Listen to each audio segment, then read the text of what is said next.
Hey, what's up guys and welcome back to askNK. So the folks at Autodesk are discontinuing Mudbox, and Mudbox is their digital sculpting software which has been used in a lot of games, VFX and various animation projects, and this has been used by international VFX studios like Weta Studios and so on. And Mudbox has been released over 20 years ago and it is an amazing tool to work with. We've actually talked about Mudbox on the channel previously and demoed a couple of cool things that were coming with some of the impressive releases that they did some time ago. Now with that said, this tool has actually been in a stale state for a very long time, and the folks at Autodesk are now winding down Mudbox. And speaking about the folks at Autodesk, alongside Mudbox, Mudbox itself was actually a tool not developed by Autodesk. This was a tool that was initially developed by the folks at Sky Matter, and it was originally developed sometime in 2007. This tool is one of those cool tools that can be used for doing quick sculpting, complex forms of texturing and so on. I think it's one of the tools that actually introduced the big concept of p-text texturing, which is you being able to texture without having UVs. Sometime in 2013, 2014, when the folks at Autodesk came up with the Media Entertainment Suite, Mudbox was one of those cool tools that actually existed with it, alongside tools like MotionBuilder. And over time, we haven't really seen huge updates to it. Of course, the folks at Autodesk, one of those times they did invest in making Mudbox a bit more nicer by simply adding a couple of new features, which one of the major features that they added at the time was the dynamic tessellation system, which is something that was being introduced in most tools at that same time, like Blender and ZBrush, but these didn't actually take flight because a lot of people had already started departing from Mudbox itself.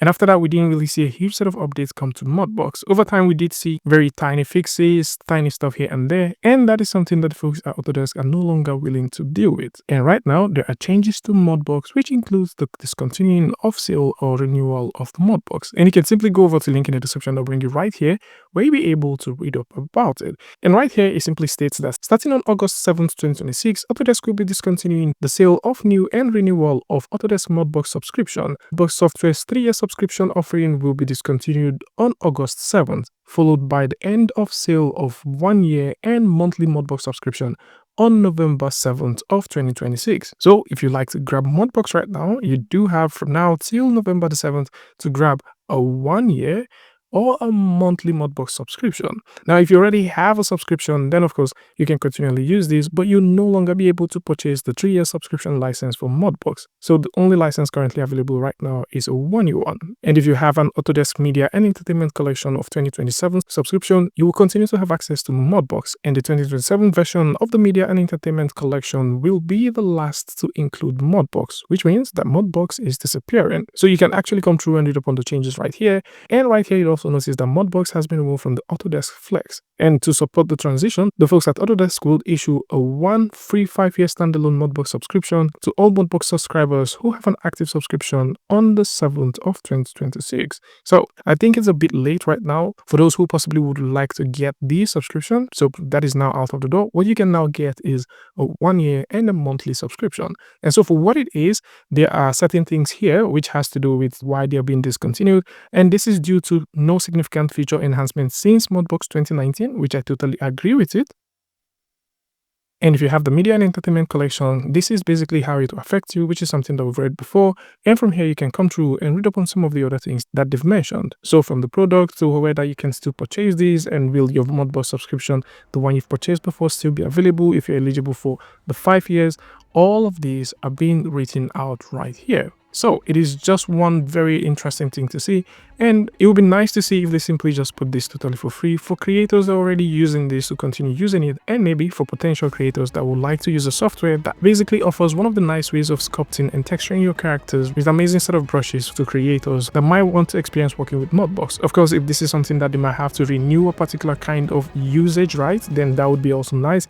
But again, if this is something that they can totally issue to creators for free, where they can use it, just like we saw with the folks at Bentley for both Vue and Plan Factory, alongside various other tool creators that have made some of the discontinued tools totally for free, this would also be a very interesting one. And the thing here is Mudbox ties super well with tools like Maya, 3D Studio Max, and so on. And you know, with the delay of updates, one can actually say that this is long overdue. And I think MotionBuilder might actually face the same fate sooner. It's just a matter of time, because we're beginning to get some tools that actually do some nice, cool motion retargeting and motion cleanup a little bit better. The only difference with this is as much as Mudbox is tied to industry tools and industry applications and stuff, that is the same way that MotionBuilder is. And with MotionBuilder, it has a very good handshake with BVH files, which a lot of tools don't have that kind of handshake. And at the same time, characterizations with different kinds of tools is a bit more modular, and you can do some very cool scripting with MotionBuilder, which actually gives it a little bit of an edge compared to what Mudbox fate currently is. And I think over time, MotionBuilder might face the same fate that Mudbox is currently facing. So this is it. For those who like to come through and read up on this, or possibly you'd like to experience Mudbox, then you can simply come through and grab Mudbox before the 7th of November of 2026. The folks at Autodesk are discontinuing the sale of Mudbox and the renewal of the Autodesk Mudbox subscription,